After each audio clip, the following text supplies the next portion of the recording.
Hello, everybody. Welcome back to the Threadheads podcast. I'm Senui, and today we're joined by the one, the only, from New Jersey. Please welcome Jason Didner. Jason, Hello. thanks for coming on. I'm glad to be here. Yeah, amazing. So, yeah, I listened to the album yesterday. I must say it's a really nice album. But I want to start from the top. So, when did you actually get into music?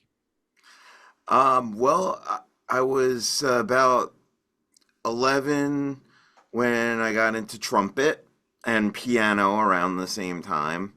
And then a visit to my friend's house when I was 12 rocked my world. He had a synthesizer. This is in 82. Synthesizers weren't like quite everywhere. I was blown away by it. I was blown away by what he was able to do with it. And I just wanted a synthesizer. I ended up with, is it here?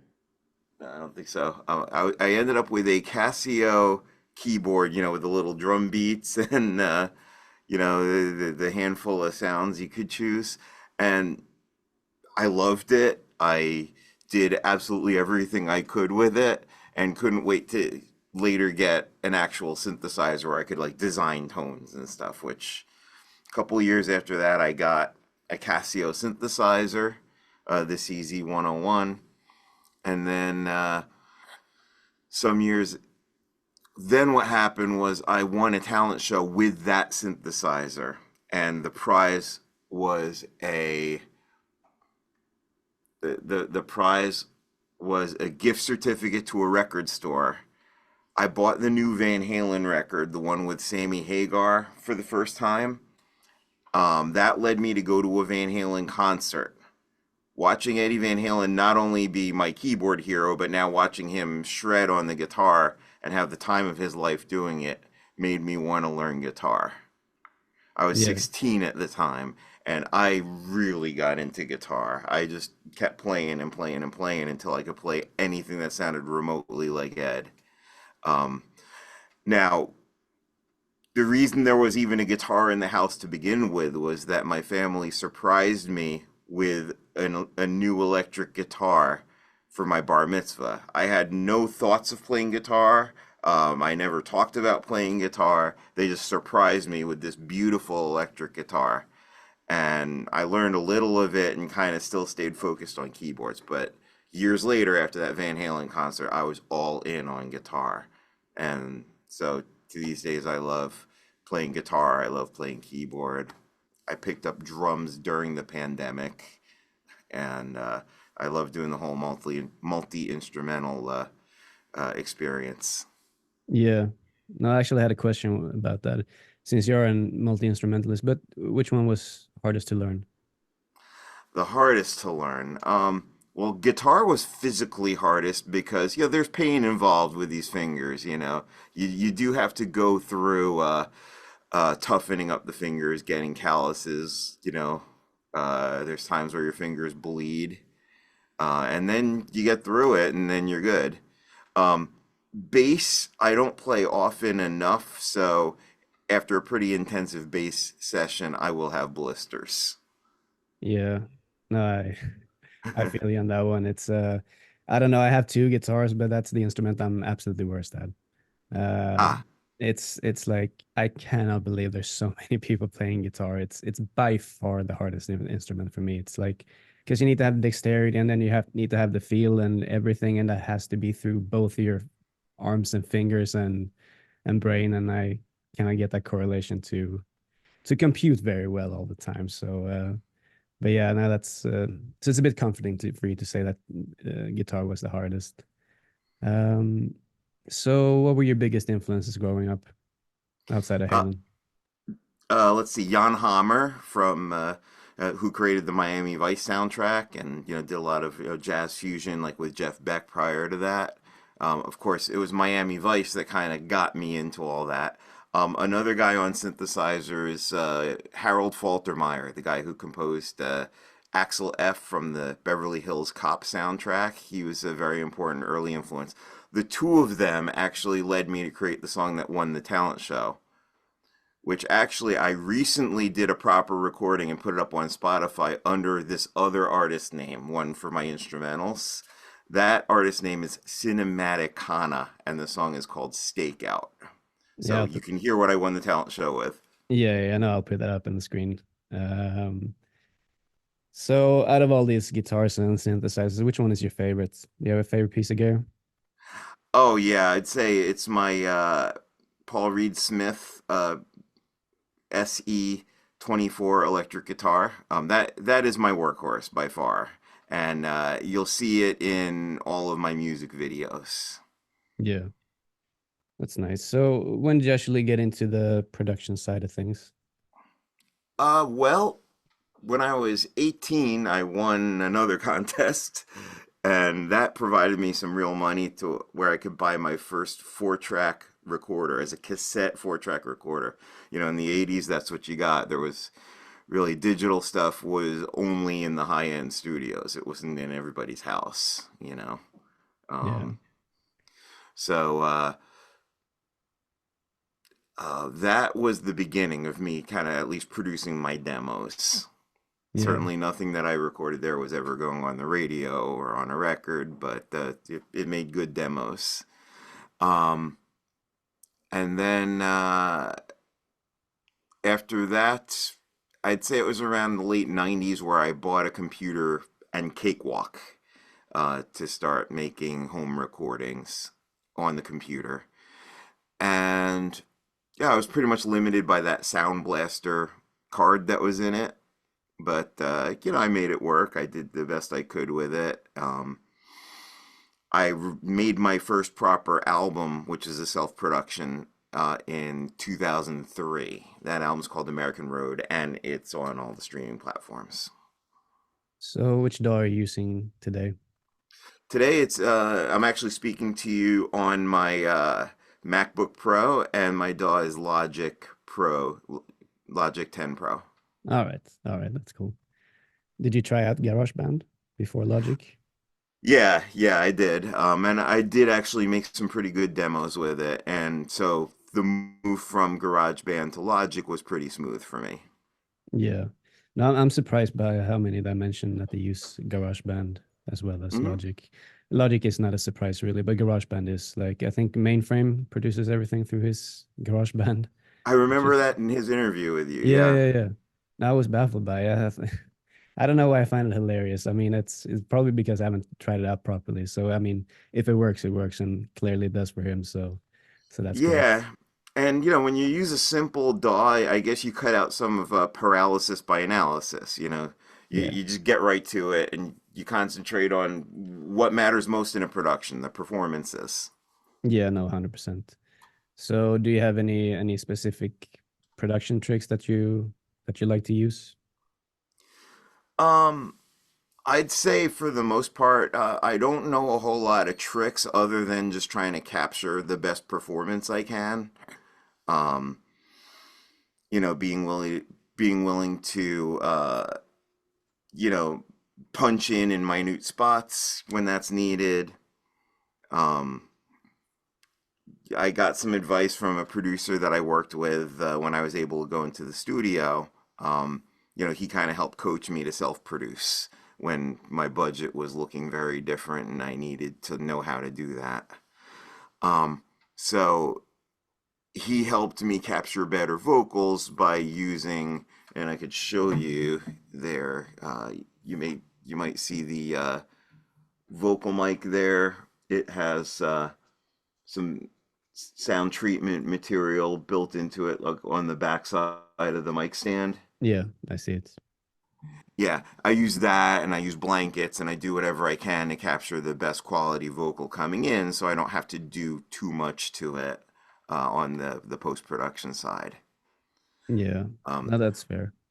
but also, I did learn a couple of things. I YouTubed this. I have a song on the new album. The last song is called uh, Virtual Troubadour. And there's this part where I say, you can't rock the house when you're on mute. And on the word mute, I do a tape slowdown, to Yeah. sound like the tape is stopping. So learning that technique was a lot of fun. I was able to use my actual instrumental tracks and have those slow down rather than find some stock sound effect for that. Yeah, it's amazing what we can do these days. Yeah. Um, and yeah, it's and everybody on YouTube just teaches you for free. So to be fair, that's how I learn most everything really. So but yeah, that's cool. Do you have any like favorite VSTs that you use or Everything is just stock effects that come with the Logic. yeah. Yeah, Yeah, I yeah, many people are advocates of using the stock plugins because if you can use them well, then you can basically use anything. And I think there's some big truths to that, I suppose.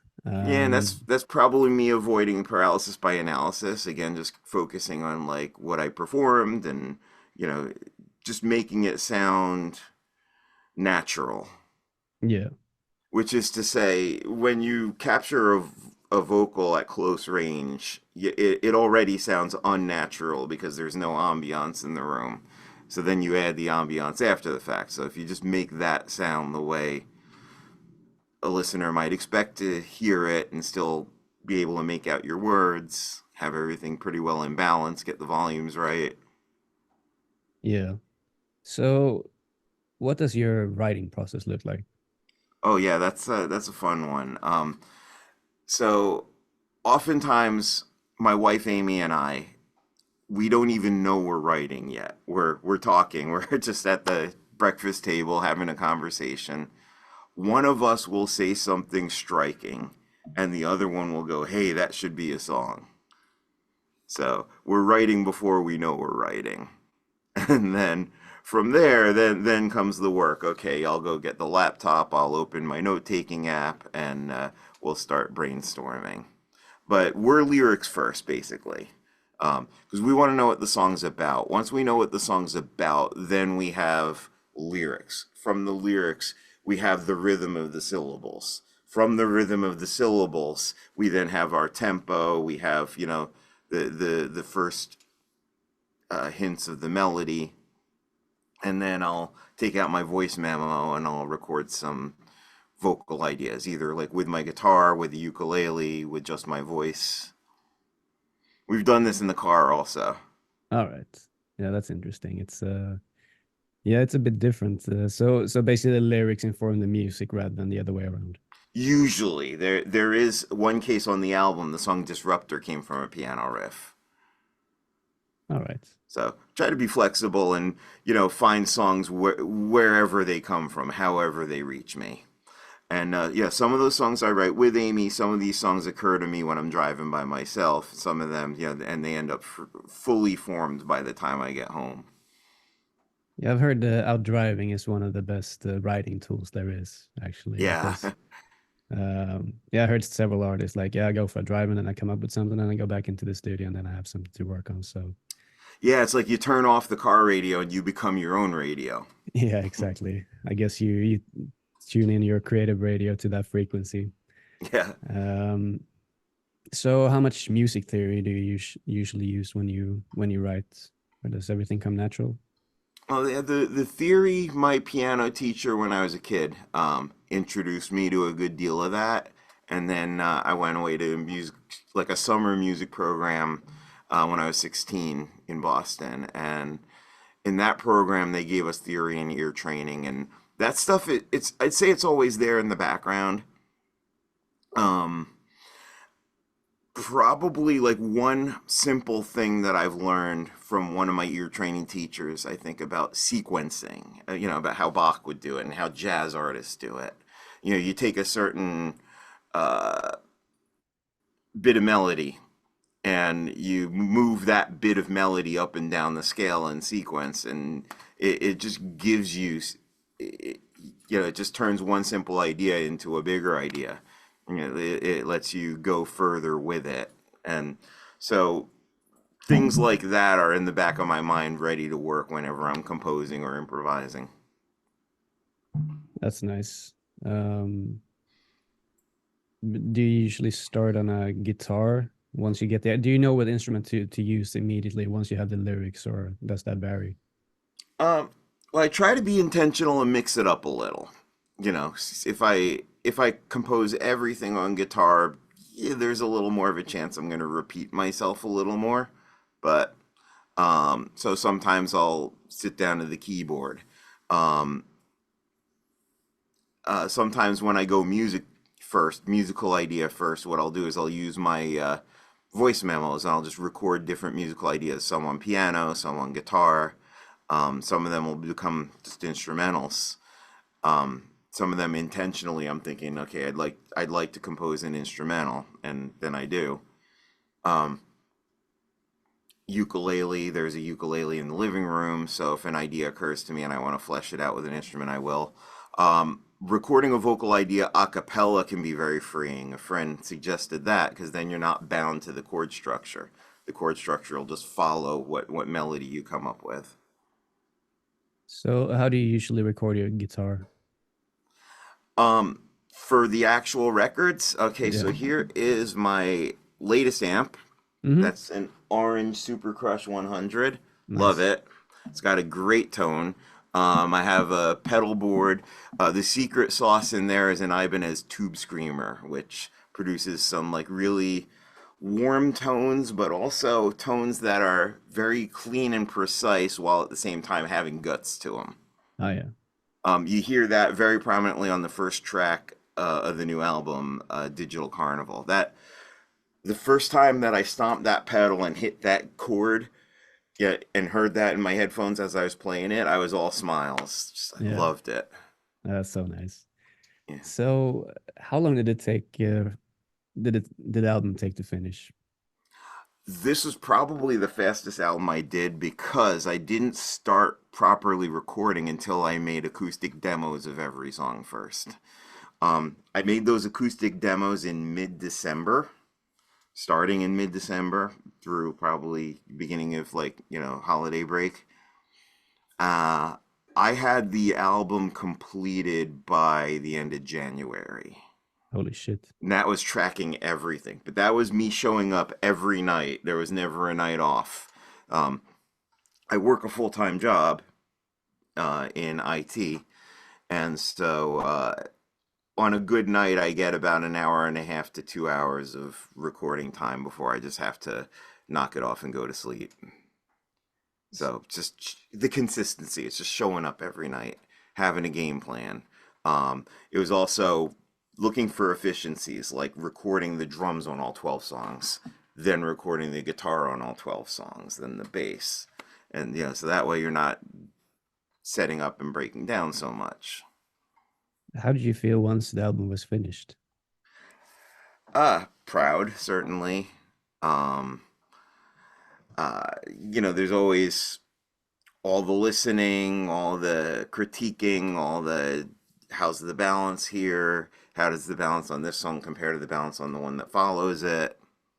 Um, there's always little things I want to fix. So I did. That's what's nice about having the studio at home. Unlimited punch-ins. Um, but unlimited punch-ins can also be a problem if you never say we're finished. You never Yeah. release anything. Yeah, it's a weird thing. It can be frustrating at times, especially when you listen back to stuff and your perception can just change from day to day. So, and I mean, I know for me it can be so draining at Mm, times, especially if sometimes you finish songs and the excitement has just worn off because it's been mm, so much tedious stuff in terms of listening back and listening to fucking shitty earphones meant for Skype or mm, something that that think you hear something and then you go back into the mix and it turns out no, there was nothing there. So yeah. So that's mm. why I was so curious about how you felt after. Right, yeah, and Um, listening in the car also, uh, that kind of helped me figure out if it was finalized yet. yeah. A Yeah, lot that of listening in the car, and I think there was a couple of listens with Amy as my co-pilot, where we actually sat with lyric sheets. We listened through the whole thing. Making sure the lyrics are understandable was important to both of us. So we used a highlighter, and whenever there was a passage where you couldn't make out the lyric, we would highlight it. And for me, it was like if the lyric was pitchy anywhere, I would highlight it. And then I would know what I'd have to go back and fix. And then, of course, I would actually go back and fix it. And I'd realize, okay, there's more stuff than that that I want to fix. Yeah. So, how many songs did you have before you decided it's gonna be an album? Over the course of the last year, I'd say, since releasing the previous album, I'd come up with a couple of songs on the theme of technology. Too Many Tabs Open was among them. Disinformation Overload was probably one of the first. I had things I wanted to say on the subject. Um, Amy and I had a running joke about people against the abuse of acronyms for the past like 10 years, but we never knew to make it a song until one day we were driving and I said, I need to get an ETA from my GPS. And I think she said, PA, people against the abuse of acronyms. I'm like, yep. And then I think we both agreed at that point that should be a lyric in a song about too many acronyms. Yeah. That was a year ago. So we had those three songs, but then in the fall, late fall into the winter, there was kind of an explosion of songwriting about technology. And there was a situation where our daughter, she plays video games that the in-game purchases, like the game pushes all these purchases on kids, so then the kids come to the parents for money and subscriptions and all that. So I wrote a song about that, like kind of almost on the spot. Yeah. um and it just kind of snowballed, and we didn't have an album title. We knew the album would be about technology, but when I was talking with Amy about how this album was coming together, I said, the whole album is going to kind of illustrate how online life is like this big digital carnival. And she said, Digital Carnival, that should be a song. And I Yeah. said, not only is that the song, that's the album title. Mm. And very quickly did something. I love when artists do this. You too did this. You have that one last song that you write that refers to all the other songs on the album. And then that kind of becomes your album's overture, if you will. And that's what the song Digital Carnival is. It makes a lot of references to things that are brought up in other songs. Yeah, I think that was the first song I heard from you back in January because you released that single pretty early on, right? That's the first of three Yeah. singles that I released, yeah. Yeah, I remember I loved the guitar work and I love the lyrics, especially the lyrics, because I think Mm. yeah, people rarely talk about these things, in my opinion, Mm-hmm. uh, about all the use of technology and all that kind of stuff, So it was refreshing to hear someone else's take as well. Because yeah, I know yeah, it's a weird slippery slope with this social media and how we get so addicted to technology in our everyday Yeah. life, and they always come up with some new shit for us to be even more dependent on our phones, and you can do everything with your phone now. Yeah, I yeah, pretty mean, much. yeah, soon enough you'll be able to wipe your ass with your phone as well, I think. All right, so um, I listened to the album yesterday, and it was a really nice experience. And the thing I really love about the album is that you incorporate different vibes, different styles like rock, reggae, funk, especially what I heard, and probably some grunge in there as well. Was it a deliberate choice to incorporate all these styles? I think each lyric kind of tells me what kind of setting it wants. All right. Um, so yeah, I kind of feel it out as I'm crafting a melody, and the way, even if like all my pre-demos were all on acoustic guitar or keyboard. So even if I'm playing an acoustic guitar aggressively, I'm like, okay, this is gonna be a grunge song or this is gonna be a metal song. Yeah. Even if I'm playing it on acoustic, I know that. I feel that. Mm.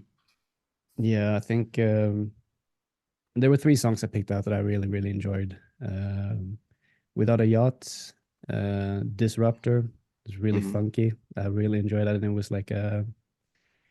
it was a bit unexpected to get that funkiness, and it was just delightful.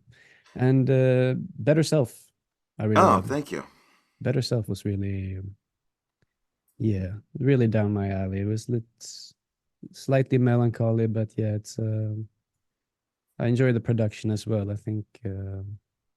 I think that's one I would have released as a single if it was my album for sure, I think. But Oh, wow. then again, with the concept of the album, I think Digital Carnival, yeah, that makes sense. So I must say, well done, fantastic album.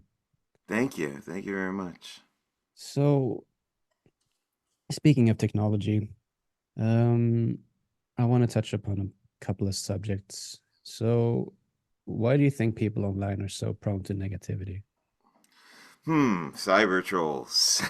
Yeah, um, so, well, the algorithms in many of the social apps have figured out that outrage is uh, outrage gets more engagement, anger gets more engagement, and I remember my first job. This is before the internet was in the hands of all consumers. Um, my first job, my boss said to me, if you do, people will tell 16 people if to complain about you. They'll tell 16 people. But if they want to compliment you, they'll tell 3 people. yeah, So that's true. there's something wired in human nature that we gravitate toward the negative. And, it takes mindfulness, maybe some meditation to be able to flip the script on that. But our defaults are not good.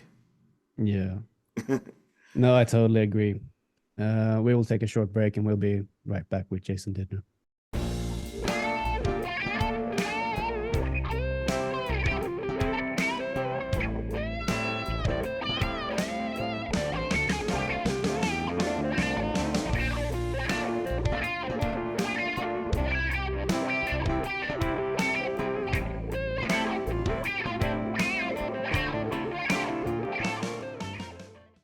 All right, everybody, we're back here with Jason Didner.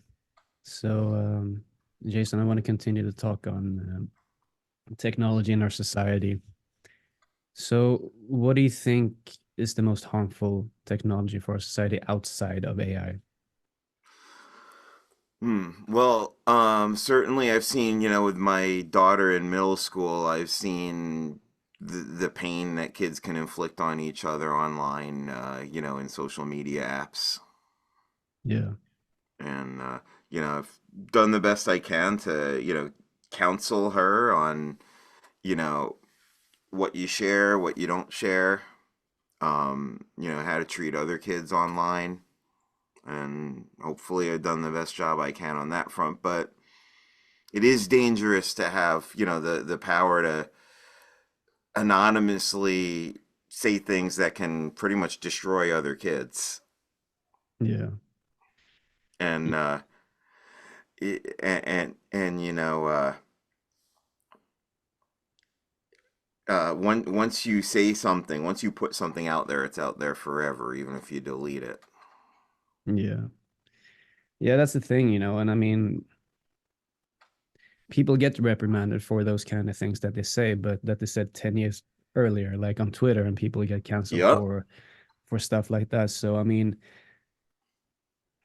I there's a double-edged sword here because as that should send a warning to people uh not to say too many crazy things online, but then again, the people that actually go after those people that said something, you know something questionable 10 years earlier, I mean, we never go back to that person's Twitter and see what they actually said, because no one is perfect. And pe- Yeah. people say crazy things. I mean, we all have said things that we might not be proud of, so it's a weird development of the society, in my opinion. Yeah. I mean, there is a certain value to writing things down on paper and then crumpling the paper up and throwing it out. You can get your feelings out that way without damaging anyone else's reputation or your own. You can also write stuff in a Word document and then delete the document. Yeah, I just scream at my phone There usually. you go. Yeah. Yeah, it's crazy, especially now on Threads. It's getting wild. It's getting wild there now, in my opinion. Hmm. The feed is not as much the people I want to any longer, and I've asked other people as well. It's like, do you get a lot of nonsense now these days? And Uh, yeah, it seems to be a reoccurring theme. How is your feed curated at the moment, in your Um, opinion? right now, I would say it's like mostly musicians, which is how I want it. Um, yeah, I do get political stuff. To a large extent, it's stuff that I tend to agree with. Um, you know, the old place, Twitter, X, my X platform, Yeah, that of course has become the very hellscape that Musk promised it was not going to be, which I left Twitter as soon as Musk took it over. And with Threads, I find it more accommodating to people like me than Twitter ever was.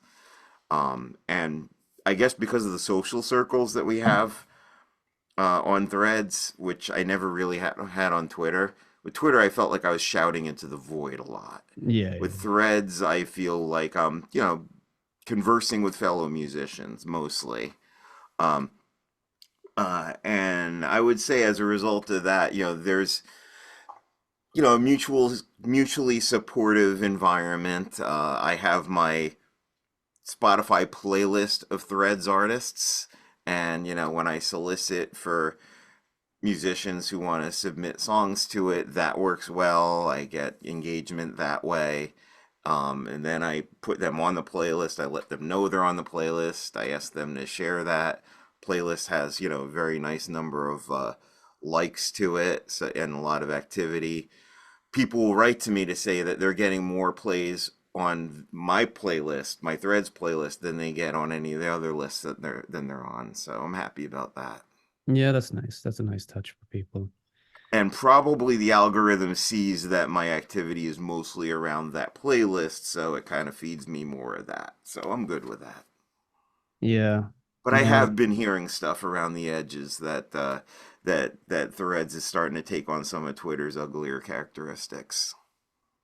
yeah, and I've seen that from many people. And the other day, I actually blocked Joe Biden. Ah, I blocked him on Threads because I politics doesn't interest me at all, like at all. uh-huh. I don't have any opinions about anything Hmm. really. It's it's uh it's I don't know, because why would you let your political opinions get in the way of a potential friendship, for example? Right, and the politics of another country. Exactly. So and believe me when I tell you, the world gets force fed with American politics. It's Hmm. unbelievable. Like, Yeah, and there's other countries seeing to it that that every country is involved in American politics. yeah, and I mean, Yeah. we, at least here in Sweden, we're closer to Russia, but we get fed more American politics than Russian politics. Mm. And yeah, not that it matters to me at all, but it's just a funny observation. Um, so what do you think is the latest crazy technology not released to the public yet? Huh. Well, I had hopes for a while for self-driving cars. My wife had diabetes since age 8. She had her diabetes actually essentially uh, put on hold because she got a pancreas transplant. So she doesn't have diabetes anymore, which is wonderful. But the complications have already taken their toll. And one of them is her eyesight is no longer good enough for driving. So I was hoping that self driving cars would be the answer, but they are nowhere near safe. Yeah, but how much faith and trust should we put in technology, in self-driving cars, and in, you know, technology of society, when we mostly get fed misinformation? Yeah, that does worry me. You know, any AI is only as good as the people who programmed it and what it's been fed. Um, when you have things like that I wrote about in the song Zeros and Ones, a chat bot asked a journalist to leave his wife and marry the chat bot. Things are a little screwy. Yeah, it's a bit dicey. It's getting really dicey. Yeah. Um, So yeah, no, it's I mean, there was one quote I think by Denzel Washington. He said, "Either you're uninformed or you're misinformed." Ah, makes So sense. yeah, hmm. Yeah, it's interesting there with the technology. It's but I mean, it's on the flip side of that, you can, deaf kids, they can get their hearing by with technology as well, and that's something I've seen online. It's wonderful to see when the kid Yeah, just lits up from being able to hear, and certainly. it's such a double-edged sword, so you're not sure where to stand on the matter, really. Very much of a double-edged sword. I mean, the whole reason that I'm able to make albums is that technology has put production in the hands of any musician who wants to learn it. The price is affordable to, get a laptop, get some software, learn how to use it. We all have access to put our stuff up on all the major streaming platforms. So my album launched the same day as Taylor Swift. I don't Yeah, have her budget or I don't have her following, anything like that, but yet we both made albums. We both released them yesterday. yeah. So you didn't get the option to have this little Jason Didner badge on people's on people's I profile offered picture. it. There was no takers. I don't know why. Yeah. Oh my God. Yeah, I saw that yesterday and I thought that was so much bullshit. Like, come on. Why Mm. would she need that little space to promote her album? Like, we know who Taylor Swift is. Like, we cannot get enough of her. Like, she's everywhere already. So it's Well, she's a whole industry. I mean, there's countless number of people benefiting from what she's generating. So yeah, I'm sure that that badge, I'm sure that was someone else's idea and something someone else needed to do to, to get themselves out there. yeah. I hear she's a subject in some schools as well. Hmm. So, um, yeah. I mean, entire economies, like, when she goes and plays a city, it impacts economies. Like, you have leaders of countries begging her to come play their country. It's phenomenal. Yeah. It's yeah, it's amazing. Taylor Swift. I Mhm. The funny thing is I can't name you one song of hers. Ah, okay. Well, one very interesting thing about her is that Guitar Magazine or Guitar World magazine described her as the Eddie Van Halen of her generation, right? So I was a teenage boy in the 80s, saw a Van Halen concert, got right into playing the guitar, and then ultimately bought the same kind of guitar that Eddie Van Halen was promoting, which is the Kramer guitar, right? So Eddie Van Halen made teenage boys go out and buy guitars. Now, Taylor Swift is making teenage girls go out and buy guitars. But how do they measure that? Um, that's a good question. I don't know if it's more anecdotal, Yeah. uh, uh, but there was no it was no doubt that, like, us teenagers. I mean, like, we talked about it. We all wanted to be Eddie Van Halen, kind of like teenagers in the '60s suddenly all wanted to be the Beatles. Yeah. Granted, some of them wanted to be the Stones, but um, but yeah, I think probably has to do with the talk that circulates. I don't think it's something that's scientifically measured, but Yeah. you can kind of tell who the cultural icons are. Yeah, it'd be funny if they you go to a guitar shop and they'll be like, "Yeah, Taylor Swift sent me here. I need to Yeah, get a guitar." But yeah. yeah, and they punch a little card. Okay, there's another one for Taylor Swift. Yeah, Okay, exactly. Olivia Rodrigo, you're falling Yeah. behind here. Pick up the Yeah. pace. Yeah. That's funny. Um, I'm gonna move out of the music for a little bit. So I wanted to ask you, what's the most common thing that Hollywood gets wrong about New Jersey? That Hollywood gets wrong about New Jersey. That's interesting. Um, well, I think people who visit New York, say, and they're in New Jersey for part of the trip, and maybe they're on the turnpike. Uh, they only really see like the gas refineries, and they smell the gas refineries and the power plants on that one stretch of very prominent turnpike, right? And then they think New Jersey is like the toxic waste dump for New York City. Uh, and they don't realize that our state has everything. We have beaches, we have mountains, we have beautiful parks all over. We have pretty much we have diverse people. We're the most densely populated state in the country. All right. Now, I do have to say, I do add to the making fun of New Jersey, but I do it as a New Jerseyan who loves my state. I have a song called You Can't Get There From Here in Jersey because we do have some very unusual driving rules because we're so densely populated. Mm. One is on state roads. You cannot make a left turn off of a state road. You have to make a series of right turns. Now, this prevents accidents, but it's weird. And so I've got a song about the peculiarities of driving in New Jersey. It got played on a national radio station, so Nice. which is why I wrote it actually. My parents listened to a comedy show on national radio about cars. The show is called Car Talk. In fact, you know the animated movie Cars? Yeah, I've heard about it. Yeah.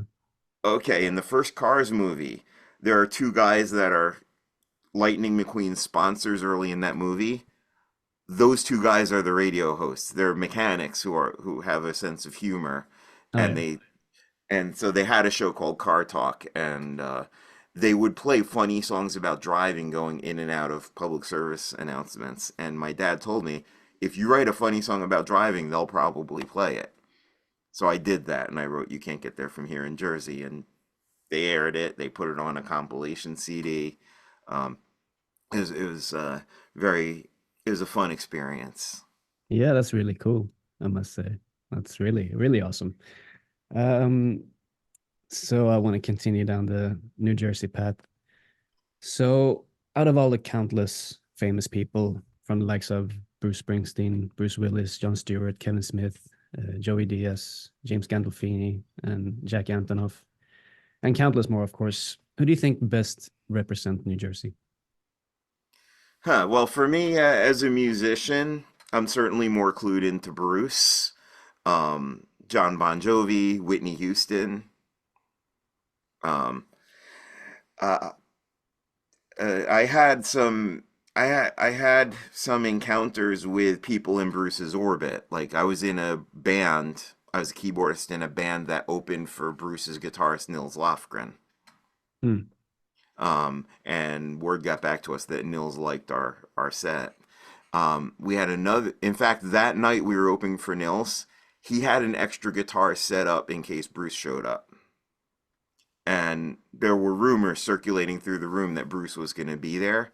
We later heard that he was in the parking lot of the venue where we opened the show. He was in the parking lot, and his wife wasn't feeling well, and they went home.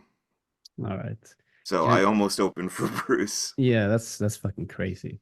Yeah. But is he able to walk the streets of New Jersey? Yeah, I think he pretty much is. Yeah. In fact, yeah, there's anecdotes about that all over his autobiography. Um, he was, after 9/11 occurred, he was in the parking lot of a local beach, and one of the other beachgoers saw him and said, "Bruce, we need you," Oh, because of the impact of 9/11. New Jersey, we're right next to New York, and lost a lot of people who commute to New York. Um, of course, you could see the smoke from the towers from a lot of places in New Jersey. And, we were all crushed by 9/11. And after someone said, "Bruce, we need you," he thought about what that meant and wrote the album The Rising. all right. Yeah, that's interesting. Um, so I did mention Jack Antonoff. I think he actually produces for Taylor Swift. Do you know who he is? He does, yeah, and he co-writes with her, yeah. Yeah, and he has his own band, The Bleachers, I believe. Oh, okay, yeah. I should give them Um, more of a listen. yeah, because I what I noticed from him is he has a lot of influences from Bruce, among others. So Hmm. I do recommend him. He also has a lot of cool production videos. Like he shows you the session and what he does and his whole process and all that kind of stuff. So that's something I definitely recommend. Mm, let's see. Um, do you have any advice for fellow musicians for us in the indie scene? Okay, yeah, this is a big one for me. And it comes down to motivation. You think about your balance of internal and external motivation. It takes a lot of internal motivation to do what we do, which is to say that, you know, you gotta really love the process of creating music, modifying it, recording it, re-recording, rewriting. You gotta love being in that process, performing whatever it is for your own reasons, regardless of how it's going to be received. You need a strong internal motivation just to be able to create, to keep creating, to promote your stuff, to keep promoting it, and be okay with like not getting the likes and shares that you think it deserves. Because that just takes a really long time, a lot of persistence. The algorithms are going to knock you down. They are going to say, "Hey, no one wants to hear this." You have to be able to push through that just because you love it. So external motivations needed too, because obviously we do want to be successful and we don't want to just create stuff and just keep it in the closet. Yeah, But do that gut check. Make sure this is something you really want to do for your own reasons, and that if you created a great album and everyone who hears it, by on a first name basis, you know, are you okay with that? Or do you absolutely need your stuff to be, adored by millions of screaming fans? yeah, I mean, because if you're entirely dependent on that,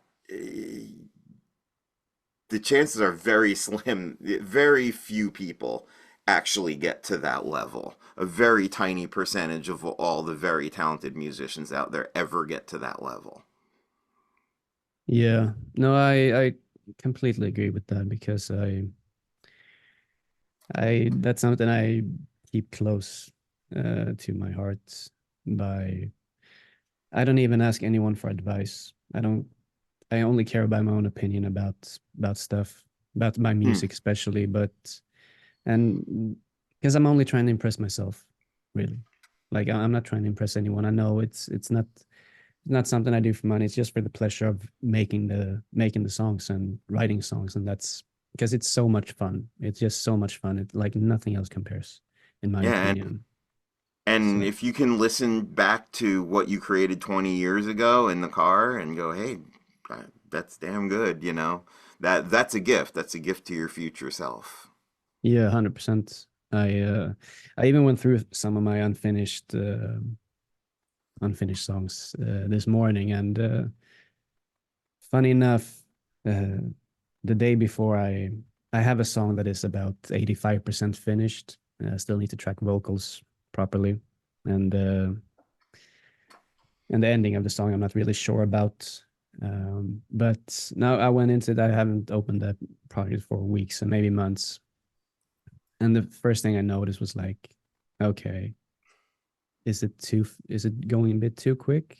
And I turned it down like 3 BPM or so, and it was like, no, this isn't right. Because at 100 BPM, I turned it down a little bit. And then I was trying to figure out, is the bass, am I playing the bass too quick, or is it, or is something not really properly synced? And yeah, I started digging around, and I was like, no, I'm not in the mood for this shit. It's just I'm not in the mood. I'm not in the Yeah, right headspace. yeah, And that today matters. I opened the same project. It's the right BPM. You know, Mhm. it's and that's something that really fucks with me, in terms of your perspective, how it just changes from minute to minutes, from day to day, from meal to meal, really. Yeah. Um, I had a song, Quit While You're Ahead. I realized that I recorded it. It needed a little more energy. So actually, after it was all recorded, I figured out how to do the flex time. I bumped up the tempo a little bit, and that was the perfect adjustment. But yeah, it was by how I felt. But also, Amy, she has made recommendations too. Like the first song I ever multi-tracked, I recorded it at the tempo that I thought it should be, but she felt it was really dragging, that the tempo could go quite a bit faster. So I re-recorded it in the faster tempo, and wow, what an improvement! yeah. So, which part of the process do you enjoy the most? Um, I really get the goosebumps from doing the backing vocals. You're getting to that point, you're adding those backing vocals, and it's just really just sweetening the whole thing. Especially if I'm in good voice, I'm properly warmed up, I'm able to, get those harmonies just right. I get the chills doing that. Yeah, yeah, that's funny because yeah, I guess everyone is different there. I really get excited when I get a good like bass fill, drum fill, or something to just liven up the thing and make it just sort of humanize it or so. Yeah. So do you ever get into like do you ever get loopitis? Do you ever have like a 4 bar loop that you can't get out of, or is that Well, I deliberately did a thing, like I don't really record with loops. I'll use loops, like I'll use a loop pedal live to add some layers to a thing. Like that's how I play Too Many Tabs Open live. But when I record, it's all performed. yeah. Yeah, that's nice. Um what else do you have? Yeah, so something I struggle with personally is arrangement. I felt like your album has pretty nice arrangements all Hmm. over. So that's also why I asked you about the if you ever get into loopitis. But do you have any good arrangement tips? Okay. Have your songs built. You know. Have parts that don't come in until maybe halfway through a verse, introduce something else in the pre-chorus, introduce another element in the chorus, so that the thing builds. If everything stays all at one level with all the instruments doing the same thing through the whole song, I mean, if you're going for a hypnotic effect, sure, but I like arrangements that build. Yeah. Yeah, I'm writing a song now, and it's because I'm really surgical in this song. It's like I really sat down. I'm gonna choose my scale. I'm gonna do an E Dorian, uh, make some chords. Once I have chords, I know what to do. You have the bass and everything, and then I just build from there. So I've been writing this song for maybe a month now. Um, the other day, I decided how would it sound with a string arrangement, Mm. and so I postponed the release by 2.5 years, more or less. Uh, yes, I never done the string arrangement, but that's also the pleasure I take in the creation process by doing something new. So with violin, viola, um, cello, and so that then I had to research that quite a bit just to see how an orchestra actually is actually operating, so to speak. Um, and I found like a free library from the BBC Symphony Orchestra, Spitfire, completely free, 300 megabytes, and it's fucking fantastic. Mm. So, which also tapped into the whole arrangement thing in terms of letting it build. So I have that on the first half, and then the guitars and everything come in at the second half. So I'm really excited about this song, but yeah, it's an uphill battle for the at the moment, but it's a one I cherish. So um, what else do I have? Um, how did you know how many songs you wanted on the new album? That number changed. Um,